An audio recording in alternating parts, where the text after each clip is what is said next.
Não, eu vou chegar no livro, mas eu tô aqui... eu confesso que eu tô impactado com tudo que eu tô ouvindo.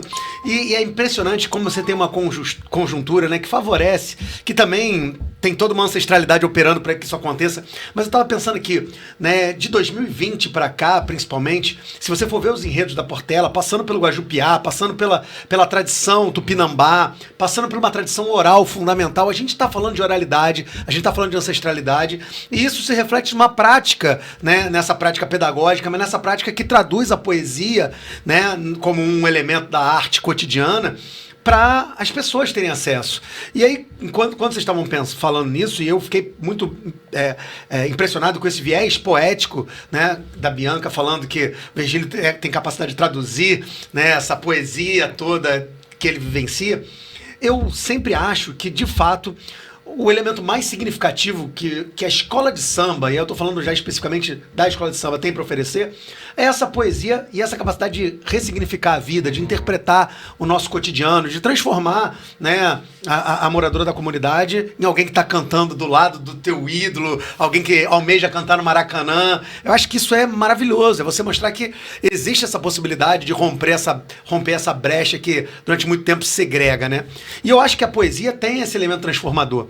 E eu queria saber do Virgílio especificamente como é que você incorporou esse agente da tua produção, né, que é a poesia, nas oficinas. Como é que foi essa recepção dos meninos e como é que você trabalha com a literatura, mas especificamente com a poesia dentro da literatura nas oficinas? Então, com a poesia, acho que no primeiro ano que eu comecei a falar sobre a história do carnaval, eu levei alguns contos e levei também alguns poemas, né, junto com eles, assim, né? E composições, né? Porque são poemas, né? Sim, evidente. E aí peguei algumas músicas, algumas letras de samba, e às vezes abria, né? Abria uma roda, botava uma roda, todo mundo em roda, botava a caixa de som no meio e começava com samba.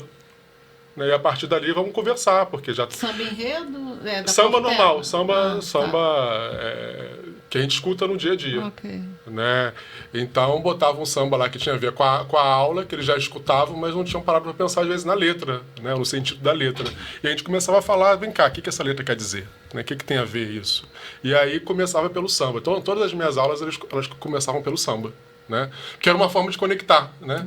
Porque eu não sei em relação a vocês, quando eu falo literatura, vem uma coisa assim meio velha, uma coisa assim meio penosa, intensa, uma coisa que alta literatura, uma coisa que alguém sabe o que é essa literatura, tá lá no mundo das ideias e vai baixar aqui e vai dizer que é literatura. Então, uma coisa inacessível no campo da cultura erudita, assim. E quando a gente junta samba e literatura, a gente quer suavizar a literatura. A gente quer falar, olha, trazer essa literatura aqui um pouco mais para baixo e vamos conversar sobre ela. Então, assim, a poesia surgiu muito assim, né? Eu ia trazendo alguma poesia que eu achava interessante e trazia junto o samba. O samba ajuda muito porque é em si uma poesia, uma né? Crônica, né, do cotidiano, muitas vezes. Crônica do cotidiano. E vai trazer aspectos que são do ser humano, né? Que é alguma alegria, alguma denúncia, alguma tristeza, né? Então começou assim. No Defeito de Cor, eu já comecei a trazer, por exemplo, Conceição Evaristo. Sim. Né? Trouxe algumas autoras de fora do Brasil, né? Nigerianas. Então fui trazendo alguma coisa que tivesse em relação à temática, né? E no ano passado a gente começou a discutir sobre a escrita, né? Porque eu pensei o seguinte, tudo bem, subimos o Everest, lemos já o Defeito de Cor, né? Eu mesmo tive que ler 5 vezes, né? Então aquela coisa que a gente fala, o professor é o que mais estuda, é o que mais aprende, porque imagina, eu tive que ler o livro 5 vezes para estudar, para falar e tal. E aí a gente falou, não, tudo bem, já fizemos essa parte. E muito influenciado pela Ana Maria, né? Porque ela falou, olha só, Virgílio, eu acho que o meu papel hoje, né, é auxiliar outras mulheres a escreverem. Eu já escrevi minha obra, Um Defeito de Cor, que é outras coisas que eu quero fazer, mas hoje eu vejo meu papel como potencializando outras mulheres que não se enxergam sendo escritoras. Né? Isso me tocou muito. Eu falei, então tá bom, então vamos fazer uma oficina e eu quero que você vá lá e ensine elas a escreverem, né? Fale sobre a escrita. E aí, ano passado, começou isso que eu falei, tá bom, já lemos, agora deixa o livro para lá, agora vamos escrever. Né? Vocês têm história, né? Vocês têm toda a capacidade de escrever e a história de vocês é interessante. Né? Então vamos escrever, seja um conto, seja uma poesia. algo que passe na vida de vocês, e vamos tratando isso daqui, lapidando, para que a gente escreva um livro, saia um livro. Então, a previsão é de sair um livro esse ano, né? A gente vai fazer um sarau, mandar um convite também para vocês. Poxa, com certeza. E aí, a ideia é essa, vamos agora escrever essas histórias. O campo das escrevivências. É isso, o campo das escrevivências. Né? Vocês vão quebrando, né? Vendo que é possível elas chegarem onde elas quiserem. Onde elas quiserem, sim. Tudo. Porque escrever um livro é muito isso que o Rafael traz também, né? Essa questão do subúrbio, essa questão da periferia, essa questão... Ela fica deixada de lado das artes, né? Como se fosse uma região do Rio de Janeiro que não pudesse ter arte. Só violência, a pessoa só fala de violência. Né? Tipo assim, os teatros, a grande maioria, estão na Zona Sul, né? Os cinemas estão na Zona Sul, as casas de arte, museu e tal, estão na Zona Sul. Então, o que sobra? Mas a arte que vai para fora é do subúrbio, né? Que é o samba, é a feijoada. E aí a gente tem que trazer isso daqui. Vem cá, vocês são capazes de fazer teatro, vocês são capazes de escrever um livro, vocês são capazes de fazer isso. E vocês não estão perdendo para ninguém. Vocês têm que colocar isso para fora, vocês têm que escrever, né? Então, e é difícil porque é meio que um trauma, né? É um trauma, porque eu já tive, acho que todo mundo passou por esse trauma, eu não escrevo bem, eu não sou bom em poesia, porque fizeram você ler na quinta série Camões, né? E aí, né? E aí eu acho poesia horrível e tal. A gente tem esse trauma, e como é que a gente vai destraumatizar, que é uma coisa impossível, né? A gente vai tentando caminhar e falar, não, você pode, você consegue, você escreve algo, leva um tempo, mas é o nosso papel, né? Não dá pra gente ficar... É possível, né? É possível. Acho que esse conhecimento tem que circular. Né? A gente tem que ir lá, captar o que estão fazendo. Estão fazendo isso aqui de legal? Vamos fazer aqui também. Né? Vamos escrever também. Né? Por que não? E isso transforma, né?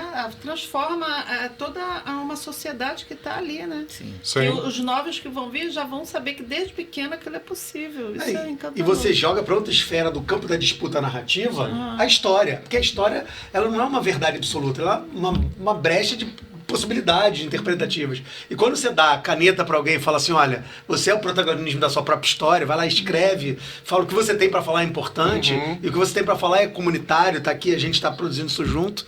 Eu acho que isso sem sombra de dúvidas, eu posso estar sendo utópico na minha perspectiva de educação, mas eu acho que isso é o grande papel da educação, né? A capacidade de fazer o cara se tornar um sujeito crítico e produtor da sua própria história, do seu conhecimento. Eu lembro que na primeira aula eu meio que botei um pouco de terror. Você sabe que eles falam, você sabe o que eles falam do carnaval, sabe o que eles falam do samba, né? Vocês escutam o tempo todo, né? Que o samba não é lugar de gente boa, que o samba tem isso, o samba tem aquilo, que nem você falou do início, do sambista, do malandro, da passista e tal. Eles vão continuar falando se você não falar o teu outro lado. Se você não contar que carnaval é o ano todo... Essa ficção que foi inventada, que não foi por acaso, tem um sentido, né, de minimizar o samba, de minimizar o carnaval. A escola de samba é a escola de bicheiro, não sei o que lá. Então, se você não contar o outro lado, né, ninguém vai contar. E eles vão vencer, né? A história que a gente sabe é dos vencedores. Eles já estão vencendo. Então, você tem que entrar nessa disputa para vencer também. Não quer dizer que a gente vai conseguir colocar teu livro e tal, para ser o mais best-seller, mas você vai entrar nessa disputa. E o importante é isso, o resultado é você entrar nessa disputa. Ter uma outra narrativa que vai contar lá que você é mãe de uma passista, e aí você trabalha de manhã, de tarde, de noite você faz bolo, e você vende esse bolo para poder comprar um sapato para sua filha, porque é o sonho da sua filha. E a sua filha está lá, estuda todos os dias, e ela tira a melhor nota porque ela tem que estar na escola de samba, tem que estar matriculada, tem que passar de ano. Senão não desfila. Senão não desfila. Então você tem todo um circuito aqui educativo, né? E na educação na melhor coisa, de potência de vida, né? De um ser humano melhor, né? Então você tem todo um circuito que ela tem que contar, porque senão quem vai saber? E aí, gostou desse corte? Que tal assistir o episódio inteiro? Continue conosco, assista outros episódios e acompanhe nossas redes. Papo de Subúrbio, espalha pra geral. Vem!